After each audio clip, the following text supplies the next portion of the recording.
नमस्कार दोस्तों, आज की कहानी पाखंडी साधु। एक शहर में पुलिस ने सभी चोरों की नाक में दम कर दिया था।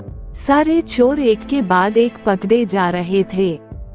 बस एक चोर जैसे तैसे बचकर एक जगह जाकर छिपा था। उसे एक ख्याल आया कि क्यों न वो भगवा पहनकर साधु बन जाए।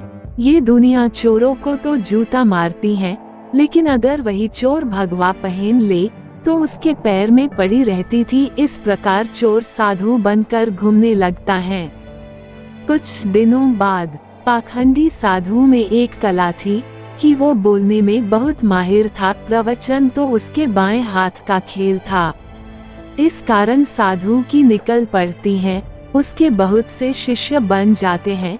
कई लोग उसके आगे पीछे घूमने लगते हैं। उसे मुफ्त में खाने को मिलने लगता है। बस उसे सांसारिक जीवन छूटने का दुख रहता है। पाखंडी साधु जंगल में अपने शिष्यों के साथ रह रहा था। तभी उसके आश्रम में एक सेठ आया। सेठ को भी पाखंडी साधु ने अपने बोलने की कला से प्रभावित कर दिया।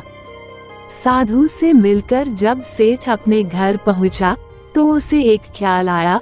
असल में सेठ को एक दुविधा थी। उसके पास बहुत सोना था जिसे चोरों के डर के कारण वो अपने घर में नहीं रख सकता था। उसने सोचा क्यों न ये सोना साधु के आश्रम में रख दिया जाए, क्योंकि साधु को कभी कोई मोह माया नहीं रहती। वो तो भगवान का रूप होते हैं। किसी को ऐसे देवता पर शक भी नहीं होगा कि उनके आश्रम में सोना गड़ा हुआ है।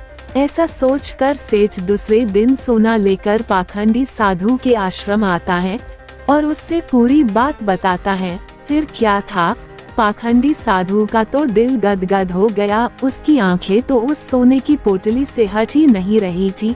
उस सेठ ने वो सोने की पोटली आश्रम के एक पेड़ के नीचे दबा दी और वहां से चला गया।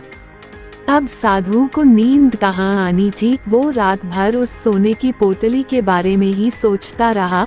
उसने सोचा अगर ये सोना मिल जाए तो जीवन तर जाएगा, सांसारिक सुख भी मिलेगा जो इस भगवा कपड़ों ने छीन लिया है। इस तरह साधु ने कई सपने देख डाले। दूसरी तरफ सेठ सोने को आश्रम में रखकर संतुष्ट होकर सो रहा था। कुछ समय बीतने पर साधु ने एक योजना बनाई। उसने सोचा कि वो इस सोने को लेकर चला जाएगा और सेठ को शक ना हो, इसलिए वो उसके घर जाकर जाने की बात कहेगा ताकि सेठ को ये ना लगे कि साधु सोना लेकर भागा है। अगले दिन साधु सेठ के घर जाता है। सेठ के पास एक व्यापारी बैठा रहता है। साधु को आता देख सेठ खुशी से झूम जाता है और कई पकवान बनाकर खिलाता है। साधु सेठ को अपने जाने की बात कहता है। इस पर सेठ दुखी होकर उसे रोकता है, लेकिन साधु कहता है कि वो एक सन्यासी है, किसी एक जगह नहीं रह सकता। उसे कई लोगों को मार्गदर्शन देना है। ऐसा कहकर साधु बाहर निकलता है और जानबूझकर सेठ के घर का एक तिनका उठा ले जाता है। थोड़ी देर बाद साधु वापस आता है, जिसे देख सेठ वापस आने का कारण पूछता है। तब साधु कहता है कि आपके घर का यह एक तिनका मेरी धोती में लटक कर मेरे साथ जा रहा था, वही लौटाने आया हूँ।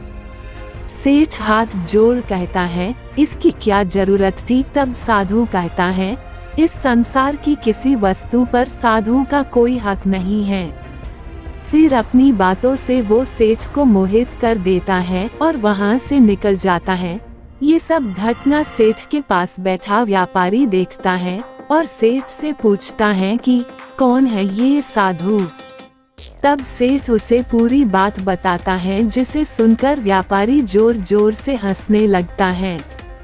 सेठ हंसने का कारण पूछता है। तब व्यापारी उसे कहता है तुम मूर्ख हो, वो पाखंडी तुम्हें लुट के ले गया। जिस पर सेठ कहता है कैसी बात करते हो, वो एक संत है, बहुत ज्ञानी है।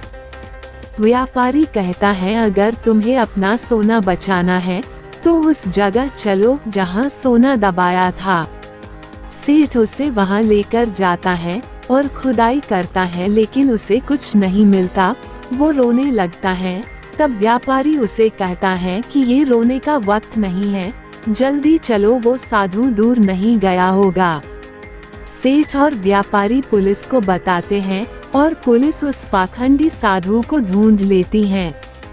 तब सभी को पता चलता है कि वास्तव में यह कोई सीधा बाबा नहीं, एक चोर था जिसने अपनी बोलने की कला का इस्तेमाल कर कई लोगों को लूटा था। पुलिस से बचने के लिए भगवा पहन लिया था। सोना मिलने के बाद सेठ की जान में जान आती है। सेठ व्यापारी से पूछता है कि उसे कैसे पता चला कि यह साधु पाखंडी है। तो व्यापारी ने कहा वो साधु बार बार अपने आप की तारीफ कर रहा था।